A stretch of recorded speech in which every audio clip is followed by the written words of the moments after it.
I heard seed oils was used in ancient Egypt. Any thoughts? Yes, it was. Yes. The person who actually first heard about it, which was about, when was it? 11, I think 11 years ago, it was Michael Eads in one of his ancestral ones back there. I think it was Michael. Either was Michael Eads or Sally Fallon. I can't remember. To be really, yeah, it was one of the two. You know, the Michael lady, Eads. the lady who's from the Western A Price Foundation. Yep. So it was either her that actually mentioned it. It was either Sally. It was either Mary. What was her name? I'm trying to think of her surname. She was the lady that actually collaborated with Sally Fallon. That has passed away now. She was an old lady, but a researcher at the Maryland research facilities. So she was well connected with the establishment type things, but she did research and realized, shit, seed oils are really bad for you. And so, that's when a lot of her funding was cut. So, yes. And that's when then she got together with Sally Fallon and developed the Western A Price Foundation. Mary Ings, that's it. Thanks, Alien Drone. Yeah, ENIG, Ings. Yep. And yeah, so really the ultimate diet that we're proposing nowadays, the plant-based diet with seed oils, is what exactly the ancient Egyptians used to use.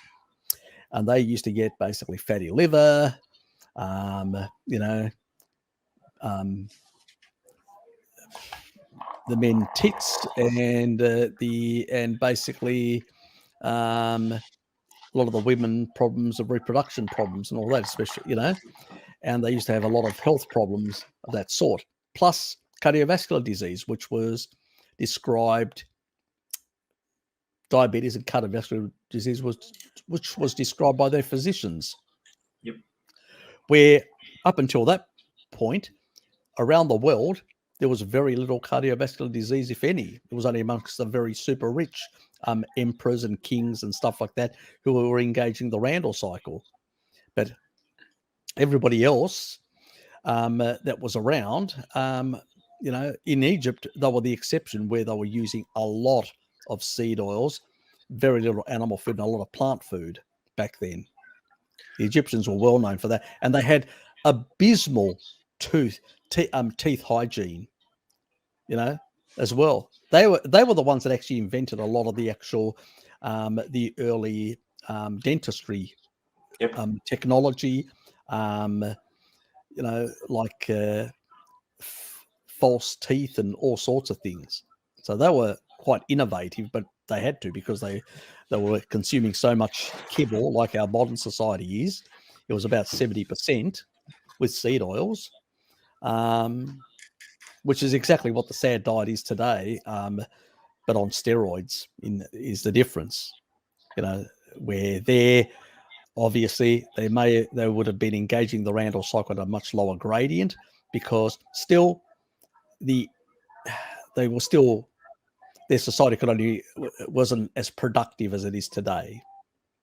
So where we can produce with cheap energy so much refined kibble to much higher levels, and that's why people are able to get excessively high levels of Randall cycle engagement, and that's why they are morbidly obese compared to the Egyptians that were just overweight rather than morbidly obese, because they still had physical activity and were still, to some extent, semi-undernourished.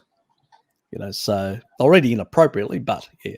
But they were still getting heart disease and all that, even before refined sugar exists, because the only people that actually developed refined sugar were the Indians, and they were the only ones that actually had the much higher rates of diabetes back then, the wealthy in particular, so well described by a number of physicians, Indian physicians, and then also a number of Greek physicians that got the text after Alexander the Great, that is.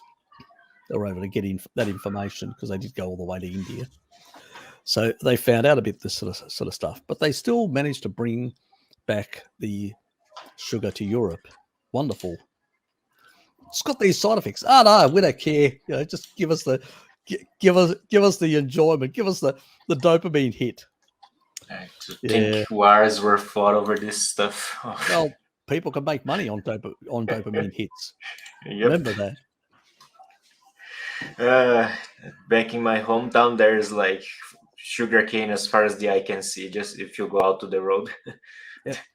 Yeah. What Alien Drone just said there: the Egyptian mummies were found to have heart disease, abdominal obesity. Yep. Yeah. All this hypergamas. Yeah. And basically, Cosmo Magazine, the Cosmo Magazine of the day. Yes, very much so. All these sort of things, and that is really what the state of affairs was. It was pretty bad. That's well recorded, and this is exactly the same. We've done that experiment. This is the exact same bullshit they want to put us on again. You know. Because these nutritionists say, "Oh, we've never done this experiment. It's all new. We're innovating. People are just not doing it right." Huh? Let's go back to ancient Egypt. They did it right as well, apparently. Yep. What absolute nonsense.